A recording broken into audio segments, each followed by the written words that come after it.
What's going on, people? CP3, live from the lab, Thursday night. I know normally we do our show at 9 o'clock every other Thursday, but we got so many good reviews from the show we did last week for the preview and breakdown of the Redskins versus Giants game. I figured, hell, why not do it again? This week, I know I posted that we're going to have Paul the boxing guy on, but unfortunately, we had a scheduling conflict with the army of kids and our show, and unfortunately, he couldn't make it on tonight. But don't fret, we might not talk any boxing tonight, but we do have DujunneaB Bland, Sports Journey writer and Inside the Coast host of Sports on the Hill podcast, and NHRA Insider, NCAA guy. He will be tuning in and chiming in so we can talk this Redskins versus Falcons Week 9 preview, which we all believe the Redskins should walk away with the victory. But we know it all comes down to them playing the game. And but it always looks like any given Sunday, any team can win. And that's why we're here to break down position by position who has the advantage or disadvantage in this game to really break it down and get it off the paper to explain to, you know, the layman's fans that some say the Atlanta Falcons fans already talking trash. I don't know why, because I look at the stats, they're ranked 30th in almost every defensive category, which is amazing that they're talking trash, but that's neither here nor there. Dujunne, how you doing tonight, good sir? Appreciate you taking the time and finding the time to join us tonight. Doing good, man. Doing good. Glad to hear it. Glad to hear it. Appreciate everybody tuning in. Any comments or questions or any disagreements of what we got to say? Tune in. Chime in. That's what we're here for.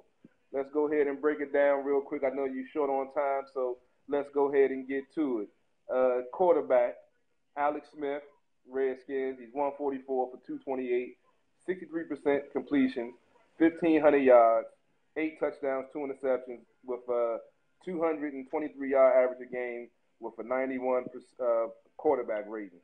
Then we got Matt Ryan, 187 passes out of 263, which is a 71% completion percentage, 2,035 yards, 15 touchdowns and 2 interceptions. He's averaging 332 yards a game. On the numbers on paper, you can say Matt Ryan has the advantage, but looking at everything with his offense, it's kind of an enigma to me with him having that many touchdowns and not having his number one wide receiver doesn't have one touchdown on the season. I don't know what's going on with Julio not getting into the end zone, but I think that's definitely going to be a key to this game. The Redskins not getting beat deep and not letting Matt Ryan beat him and force some turnovers on this dude. Because if you get pressure on him and he can't step up, he is turnover prone. I say the Redskins have the advantage with Alex Smith. What do you say, Dujunne? Oh, when you look at the red zone issues, if you want to call them that for Atlanta, the big thing there is the field shortens. So it's very difficult to, get a guy the football. Now, you think with the jump balls that, he could definitely go up and get that they would try to force it to him a little bit. But that hasn't really been the case. So, the field shortens and they really have their advantages in between the 20s. If they can hit you with big plays and get those big plays within the between the 20s and then get into the end zone, that's what they like to do. I think the offensive, schematics really favor the Redskins in the sense that the running game is first, and it's very understandable that this team likes to run the football. The Atlanta Falcons do not like to run the football. They are a pass offense. That's what they like to do.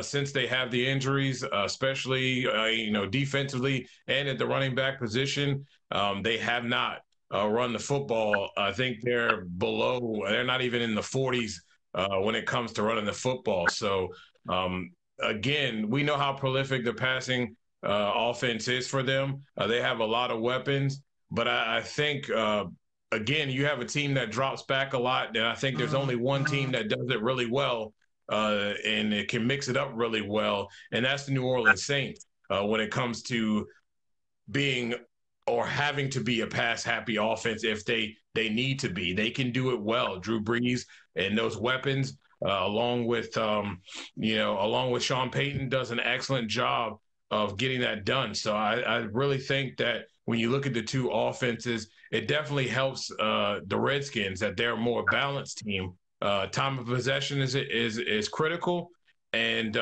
again, if you got guys tossing it up a lot against this opportunistic defense, it may not vote well because there's no balance, and that's going to be an issue if they insist on passing the football.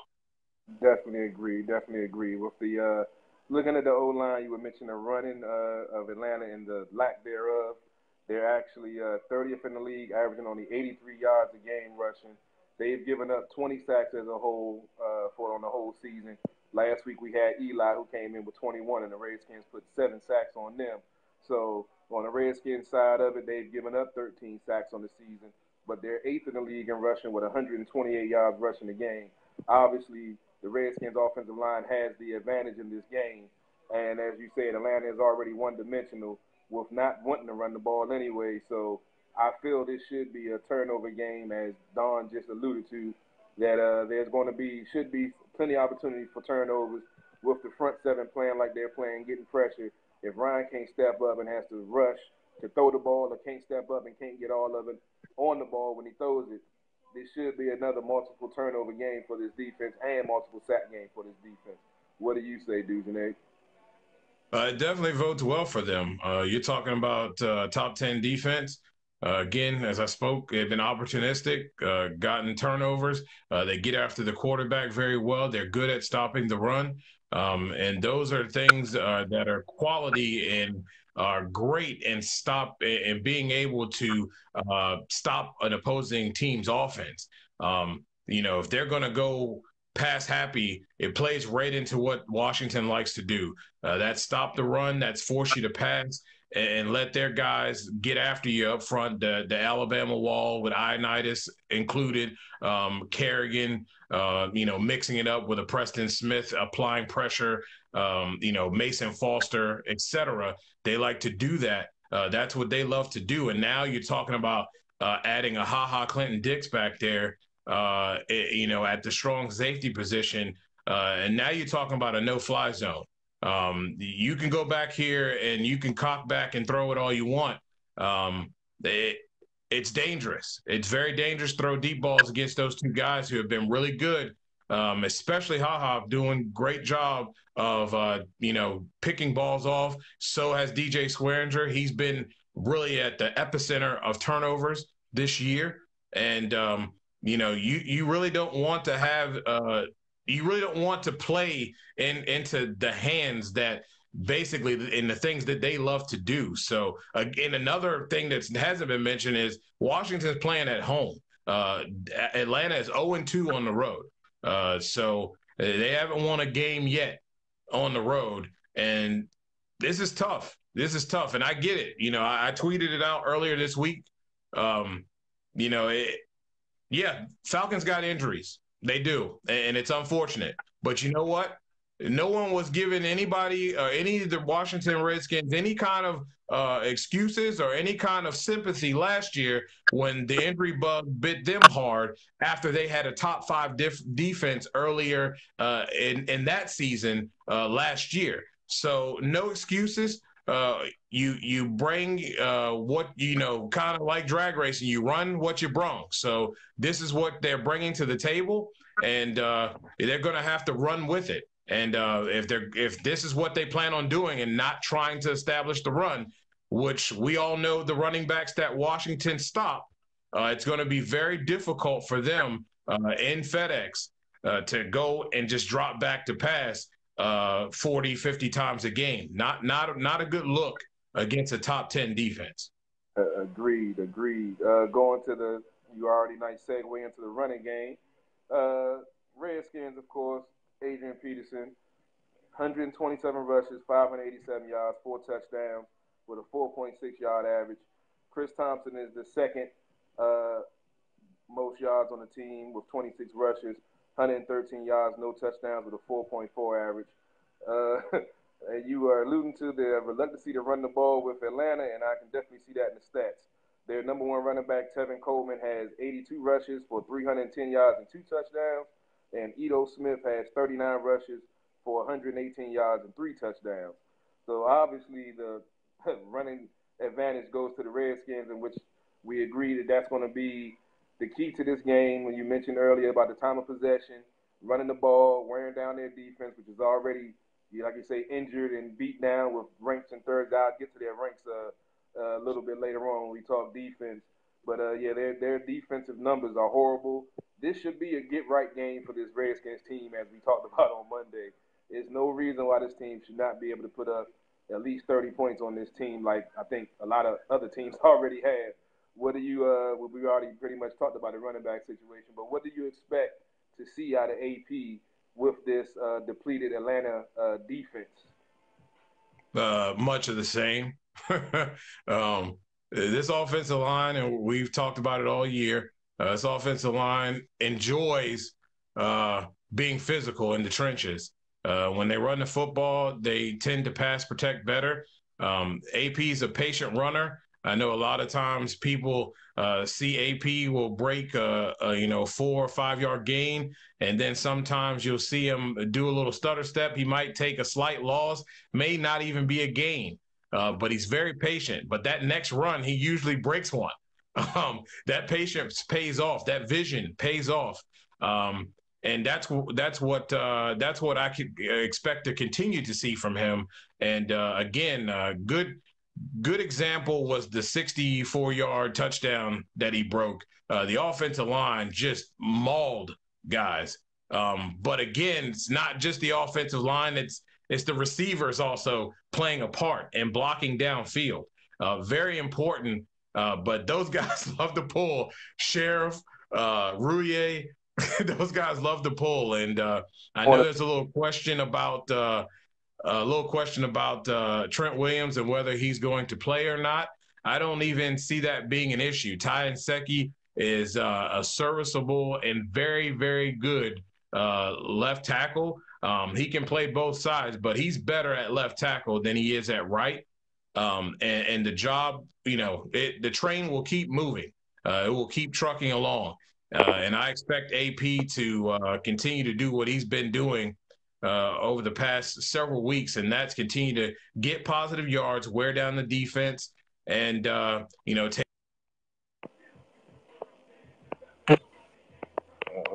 25 yards or more.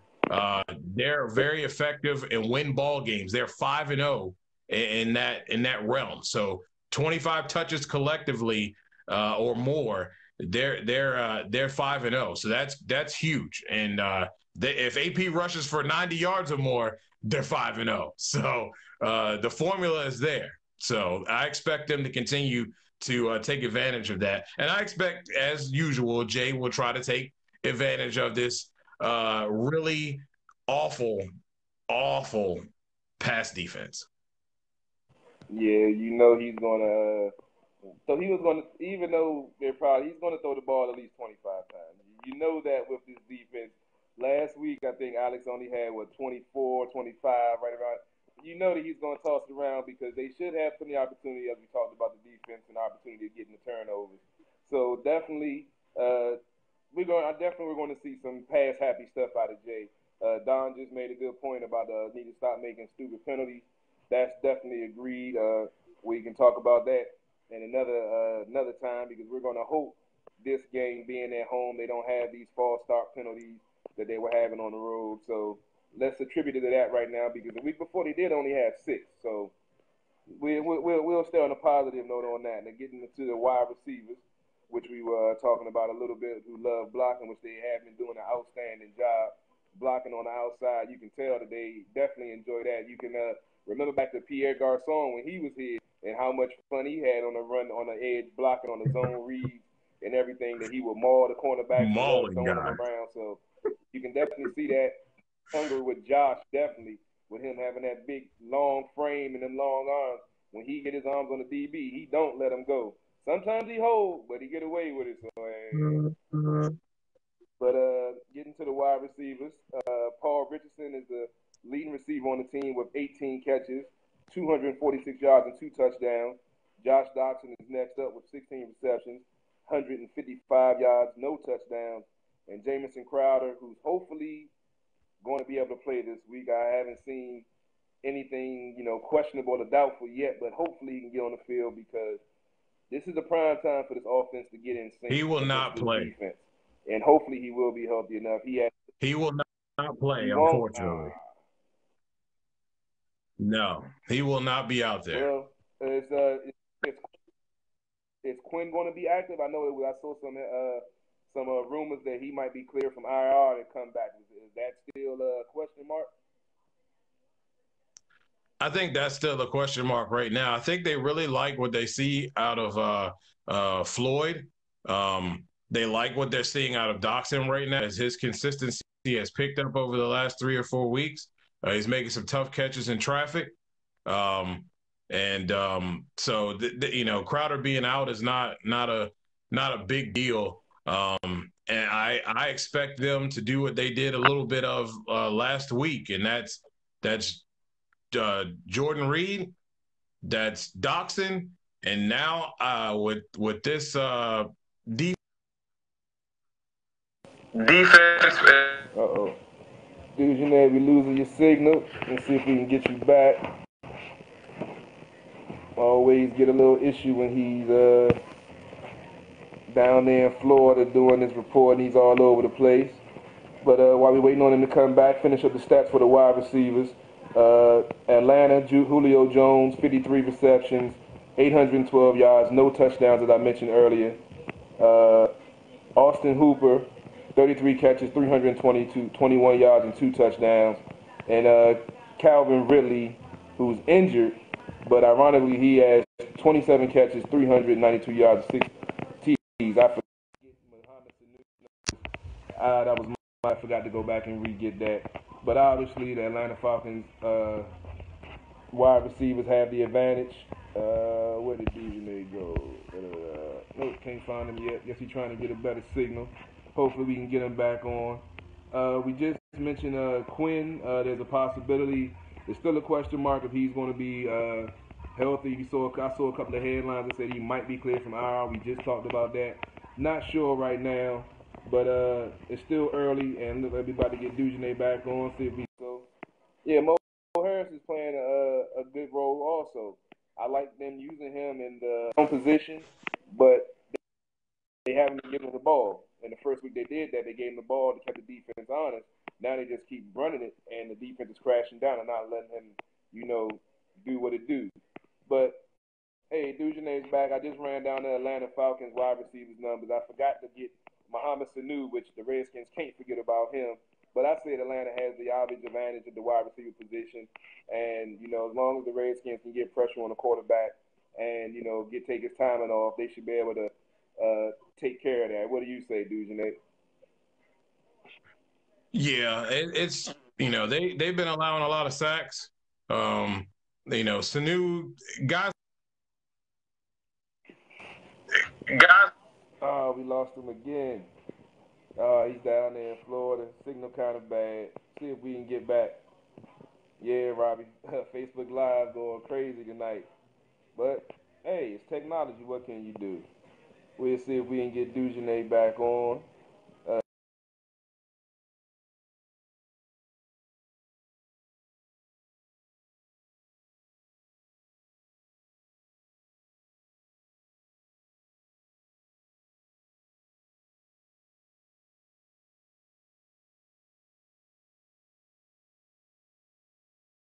And run down the Atlanta tight ends because they really do. Atlanta's tight end, ironically, is Logan Paulson, ex-Redskin. He leads the team with 3 catches for 38 yards and a touchdown. And Eric Saubert with 2 receptions, 16 receptions and no touchdowns. Now I get back to you for the wide receivers. I just went over the tight end numbers real quick. Obviously, the Redskins have the advantage at the tight end because the Falcons barely use theirs. But go ahead and finish what you were saying about the wide receivers, DujunneaB. Oh, I was just saying that Sanu is going to get his, but Redskins have been doing an excellent job of tackling guys as soon as they get the ball. I don't expect too much that would be an alarm for them. Again, they don't allow a lot of big plays in the passing game when it comes to that. But we'll see. I would see that Sanu would be a target along with Julio, but I could also see Julio being bottled up and them going more Calvin Ridley and Sanu as well. But again, if you're passing all day and with that D line doing what they've been doing, I don't see that being much of a factor.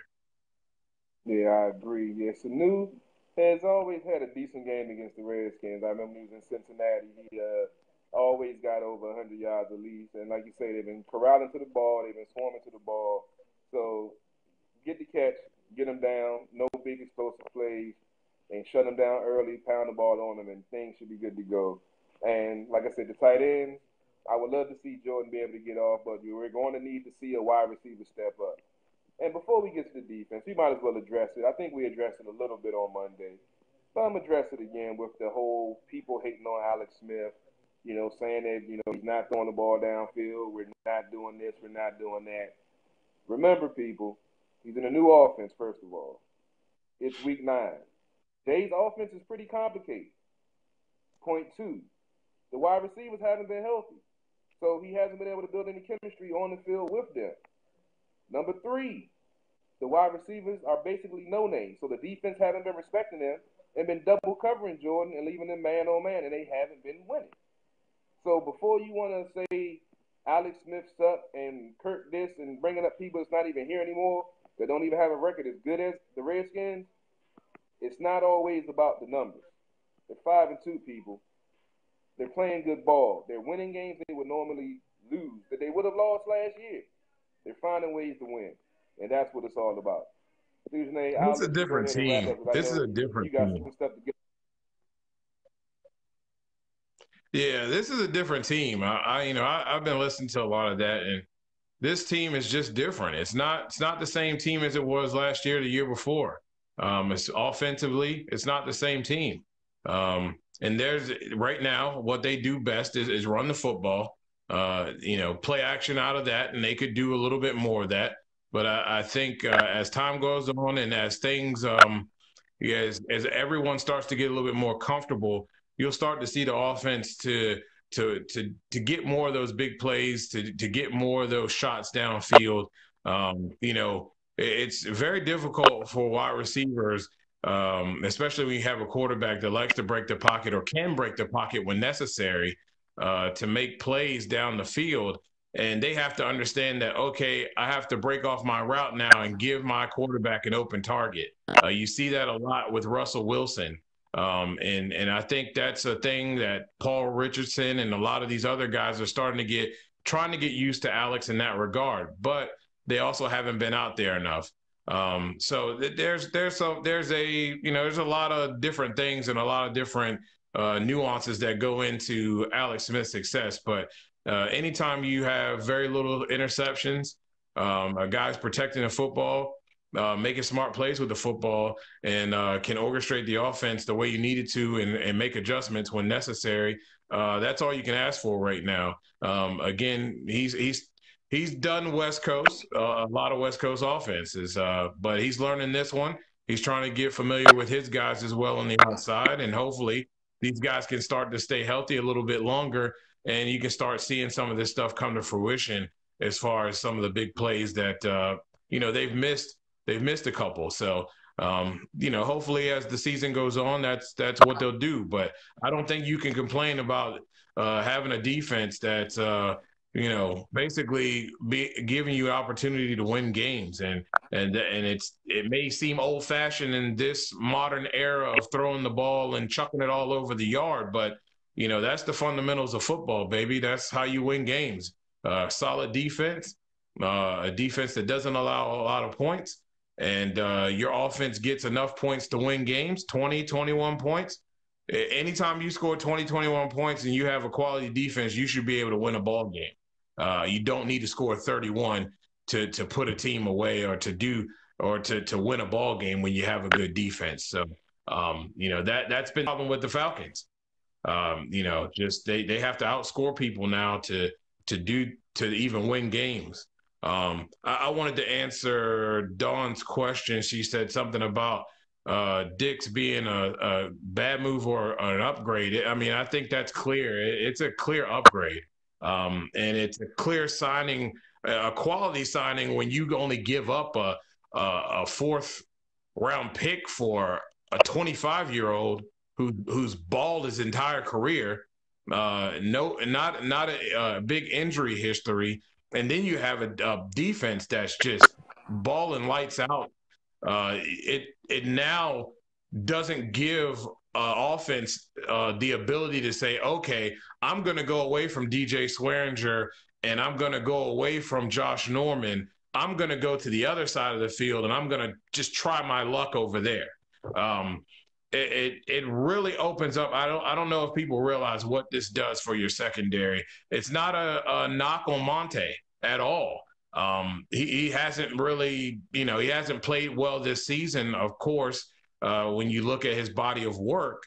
But this opens up a lot of stuff. You got Deshae. There's so many things you can do and combos you can put out there now at the cornerback position to try to really give defenses another look. And these are quality guys. Monte's a quality guy. Nothing wrong with him at all. Just when you have an opportunity to get a player of his caliber and they're only asking a fourth round pick, I mean, it's kind of a no-brainer. You're 5-2 and you're trying to cement and put a lock on the division by increasing the defense. You see the moves around the division. Golden Tate going to the Eagles. That's another offensive weapon for them. Got to have somebody got to have someone else to not allow them to take the top off your defense.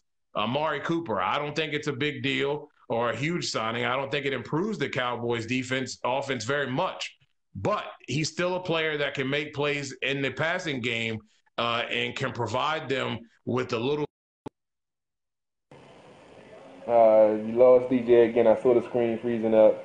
Yeah, he's having some difficulty. So, yeah, it was James. I was going to correct him when he finished his breakdown. But, yeah, it was a hell of a question. I agree it's an upgrade. Like Ian said, it's now you have the number 1 and number 2 safeties in the league in the back. And Nicholson, like you said, there's nothing to take away from him. But he's been out of position a few times, in my opinion. There's been a couple of chances where he could have had turnovers and didn't because he didn't turn his head or he ran through the player instead of trying to make a play on the ball. But it's definitely an upgrade. It's definitely going to force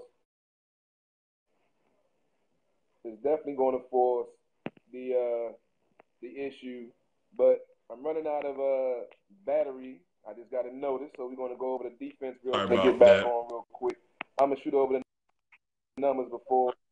No problem, man. I'm going to get my phone acting up, too. It's been a crazy night. It's crazy. Halloween. I don't know what's going on. Yeah, but Redskins defense. 4th in yards, giving up 327 yards a game. 13th in passing, 242 yards a game. 2nd in rushing, only giving up 80 yards a game. 5th in points, giving up 19 points a game. And 4th in third down conversion, which is huge, at 36.9, which definitely helped last week going 12 for 14. The Falcons defense, which I mentioned, ranked 30th. 30th with 400 yards given up a game. 30th with 306 yards passing. 29th with 112 yards rushing. 30th with 30 points a game. And 31st with giving up 54% on third down conversion. Advantage Redskins. Redskins defense, all this. Redskins offense should get in chemistry with everything, but as bad as this defense is. And as I said, this should be a Redskin win, 6-2 going into week 10. What do you say, DujunneaB? We talked about it on the show, and I told you I think this is a get-right game for them in the passing game. It's a get-right game as far as developing consistency and being able to hit on some things that they've missed. When you got a team giving up this much on third downs, you've seen Washington what they've been able to do in moving the football between the 20s. And this is against quality defenses. it's going to be a long day if they can get into a rhythm and establish what they have been over the course of the year, but especially what they've done in the past 3 games. Yeah, that's a recipe for a really good offensive day, and it could go either way. If they're having extreme success running the football, you may not see them pass it very much. It may be very little, So it could go the other way. If they have some success, they'll pass it until they start making little fluky mistakes, whether it's offside penalties or whatever, missing things or whatever the case may be. One or the other, but I think you're going to see them step on the gas on one side or the other of this offense because really they have the pick of the litter. It's just what is going to get going first. Redskins have been known to come out in their first drive and run the football and do that. I expect them to mix it up a little bit, but I expect them to stick with what's going to work. And if AP's having a hell of a day, they're going to step on it until they either stop it or the clock reads 00. So.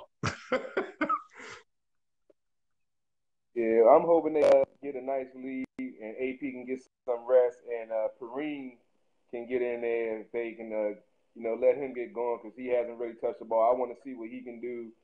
Bibbs, I just wish he would just gain some patience because he outruns his blockers on the screen every time. He does. And it's frustrating. The one touchdown that he got was only because he had to elude a man coming at him, which allowed the blockers to set up for him to accelerate and actually hit it on time. So that's my only knock on him. He just has to slow down. But we both agree this should be a victory. Redskins should be able to put up 30 points. Not saying it's going to be a tossing the ball around, but they could. So hopefully everybody in Redskin Nation will be happy at the end of this game because it'll be points, it'll be yards, it'll be some explosive plays, and it'll be defense making plays. So this should be a total hopeful domination of this team. They should be able to run them into submission and take care of them, and it shouldn't be a 20-13 game like last week. Yeah, I think it's going to be. I think it's going to be a game where they can put up over 25 points. Defensively, they could really feast on this team. You saw Cincinnati do it. You've seen a couple of games where the Falcons just have not been able to do much of anything offensively because it's so predictable that they're going to pass the football. And with the Redskins, very good at stopping the run, and they stopped some of the best backs in the league this year. It leans really heavily to getting away from the Falcons quickly. And being a game where the Redskins can truly dominate on both sides of the ball and start to get that ball rolling offensively for them in the passing game and of course in the running game, but definitely hopefully in the passing game as well. Agreed. No doubt, but I'm going to go ahead and let you get out of here when it'll be a little bit longer than we expected. All right. But appreciate you taking. You got a busy schedule. You go ahead and let you check out it. Let the folks know what you're working on, your upcoming articles before we get out of here. Coming up for this big game that the Redskins should be able to get a W. Well, just pay attention for the normal. We'll have the trio to watch coming up along with keys to the victory. So we're going to touch on a few things there, and we're going to examine a few key points and a few key areas of things to watch in this game. I like some of the things that I'm looking at right now, and I really think that in those areas they will be able to have success. Everything Washington Redskins at sportsjourney.com. You can follow me at NotBland21 on everything. Again, appreciate you guys and appreciate tuning in, questions, all of that. Really appreciate that. Sorry for getting your name wrong, James. My bad. I'm sorry. All right, brother. It's all good. Hey, you took the time out. Sometimes technology is funny. I done had some difficulties on my end. So, hey, as long as we got the product out there, we got the good info out there for the people to hear, I'm going to share it, put it on the YouTube channel. Make sure you check it out. Don't forget to I put the keys to victory up. It's on my page, on the Sports on the Hill podcast page. I shared it to some. I'll be sharing it more this weekend. And I just found out Robbie, he should be at the game, so he'll probably be going live from the game too. So tune in for that. Tune in for the post-game live. After each and every game, win, lose, or draw, we break it down, recap it. You're free, more than welcome to invite yourself, come on, ask questions, comments. Y'all been good at that. I appreciate all the love and support. And I'm gonna let y'all get back to y'all Thursday night. Got a Capitals game starting at 7:30. That's what I'm about to watch. So I know DujunneaB, I know you're probably working on an article or something. So Yep. I'll let you go ahead and break out of here. And I'm about to get out of here. And y'all have a good night. Be blessed. Remember, Sports on the Hill podcast, DC Sports Out of Politics, bringing you the latest sports news highlights and information that you won't get nowhere else. Y'all be easy. Talk to you later. Good night. CP3 out.